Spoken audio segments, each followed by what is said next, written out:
All right, so once you have your data collected, or at least your video imported, whether it's your own video that you've recorded yourself with your phone, or whether it's the sample that we've given you with this program, you have to add a few things to this. Okay, first of all, we're going to add a coordinate axis. Okay, that's going to be this little button right here. Okay, you can see clearly that that's going to be kind of an XY coordinate axis. It's going to set a frame of reference. Now you can set that frame of reference wherever you want. Basically, this point right here that I'm clicking on right now is my 0, 0 point. Okay, I can make that over here. I can make it down here. I can make it over here. I can make it wherever I want. I'm going to choose to make it right here in the center of the first puck. For you guys, if you're making your own video, it might be in the center of the first ball. Or you might want to make it down here.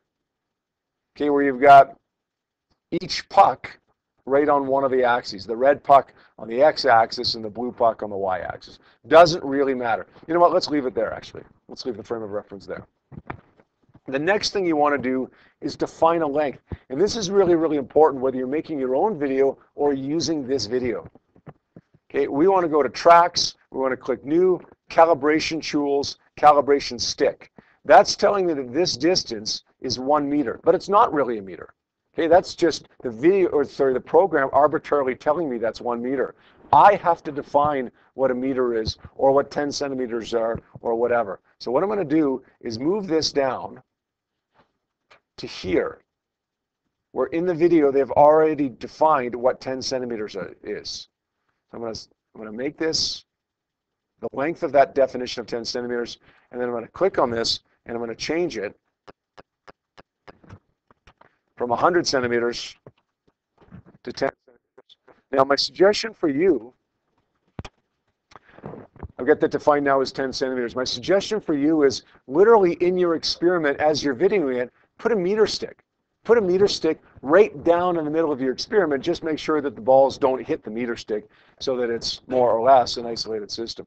That meter stick can be your 100 centimeters. And then when you go to do this on the actual activity that we have here, on the actual video that we have here, the analysis software, then you don't have to change it to 10 centimeters like I had to here. You can just leave it as 1 meter and then just line up that blue line with your meter stick. Does that make sense? Okay, so the first thing was your frame of reference. That's going to be right here. Okay, the second thing is tracks, and it's going to be new, and it's going to be calibration tools, not measuring tools. Okay, calibration tools, and it's going to be calibration stick. And then you can manipulate that as you need to. You can rotate it. You can change the length of it if you need to, although you probably won't need to if you're using your own video, and so on. That make sense? All right, let's go back to the start of the video here now. Now, it comes time for the actual analysis of this. And this is what's kind of neat about this, is we can collect data based on the frame rate of your camera. This program will automatically detect the frame rate of your camera. So in other words, it knows how many frames per second are being recorded. In other words, the frequency. From that, it can determine the time. And based on what you defined as 10 centimeters or as 1 meter, it can determine a distance. So in other words, it's going to get position time in an x-axis and a y-axis for both of these pucks. Okay, so this is how I'm going to do it. I first of all have to create 2 objects. Okay, the first one is a point mass, and you can see that it's called mass A. It comes up red. Perfect. This puck is a red puck, so we'll call that one mass A. I want to create another one. Another point mass, that's mass B. Perfect, it came up blue. Let's make this one mass B. Make sense? Now, what I want to do is select the point of each of these masses. And I want to follow that through the entire video. Now, the beauty of this is, as we click a point where this object is, it will automatically go to the next frame. When I click that point where it is now, it will automatically go to the next frame, and so on. You're going to do that for one object at a time. And we're going to do that by clicking Shift and then click.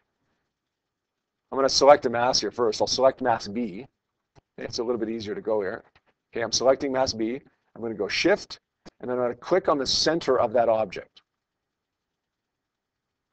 And I'm going to keep clicking on the center of that object as it moves forward toward the collision. You can see on the right-hand side, there's a graph being automatically plotted But you can also see on the right-hand side, there's a data table being created as well. This is for object B, a data table and a graph for object B. Here's the collision point, and you can see that now object B is going off at a certain angle. We're not going to worry what that angle is right now. Okay, there's object B. I got 24 data points there. Okay, that's probably good. Now what I want to do is go back to the beginning of the video and click on mass A and do the same thing for mass A. Shift.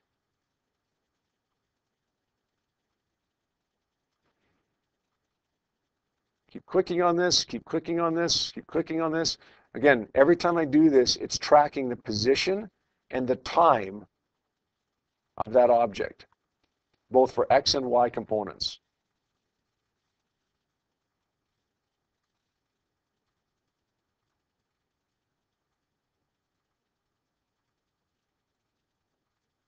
Okay, I got 26 data points, I guess, for this one now. You can see on the right-hand side, data table for mass B, data table for mass A, time, X position, Y position. Does that make sense? Now, you can see the graph here as well, and it looks like a nice graph. What's happening here? Okay, it's going at a certain velocity in the X direction, and then what's happening here? It's slowing down. But you can see that before the collision takes place, it's a constant velocity. After the collision takes place, it's also a constant velocity. It's just a slower velocity. What I want is my data here. So what I'm going to do is go down here, and I'm going to select all by going Control A. Then I'm going to go into Microsoft Excel, and I'm going to go Control A to select it all, and then I got to go Control C to copy it all. Now I'm going to go into Microsoft Excel and go Control V, and it pastes it. So there's all my data for mass A. I can, on the same table, if we want, take all my data for mass B. Control A, Control C, and then I've got all my data for mass B. Now I can plot graphs, just like I did before with my last activity with Microsoft Excel. If I want to plot the graph of the X position versus time for mass A, then it's going to be something like this. Highlight the X column. Let's go Insert. Let's insert a scatter plot. Okay, now let's select our data for our X-axis here.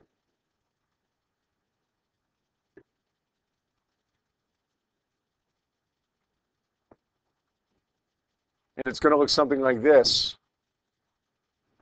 It's going to look something like this for X position versus time. Then I'm going to do the same thing for Y position versus time for mass A.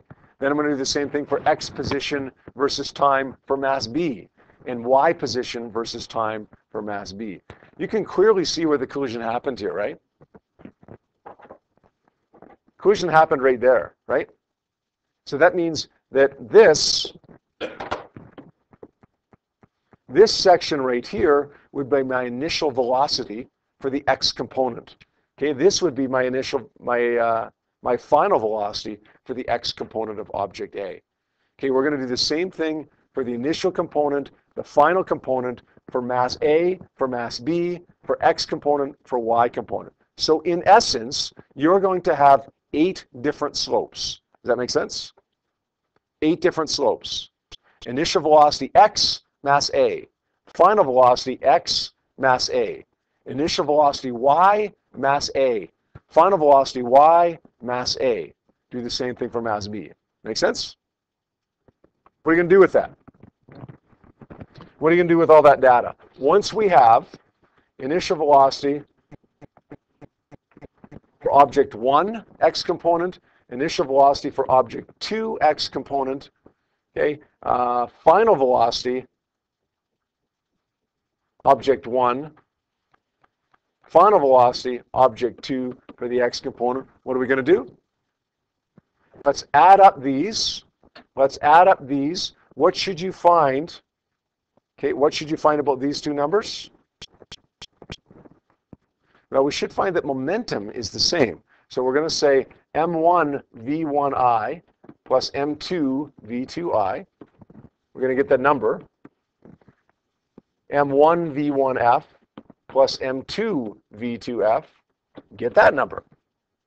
These numbers should be the same. Okay, does that make sense? Do the same thing for the Y component. If you find that the initial momentum is equal to the final momentum, then the law of conservation of momentum was shown to be correct. Now, I'm not going to ask you to do a complete write-up for this, okay? I'm going to ask you to show me your data. Okay, so have a nice table, a nice data table, probably created with Microsoft Excel, or it could also be created with the Google spreadsheet. Okay, paste it into your Google Doc. Okay, create your graphs. Okay, then I want you to find VI for object number 1, X component, VI for object number 2, X component, and so on and so on. The initial momentum for the X, the final momentum for the X, do the same thing for the Y's, and then basically say, was momentum conserved? Does that make sense? Is that okay?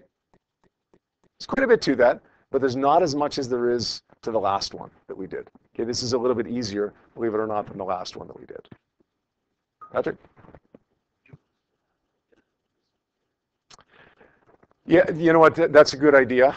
Yeah, let's do a percent error, just in case it's not exactly equal. Okay, I mean, in the end, we have to have a way, Patrick, we have to have a way of saying, yes, it's close enough to say that it's conserved or not, right? So we'll do a percent error.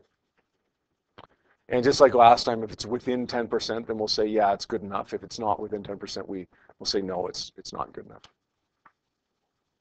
Okay, make sense? Excellent, excellent.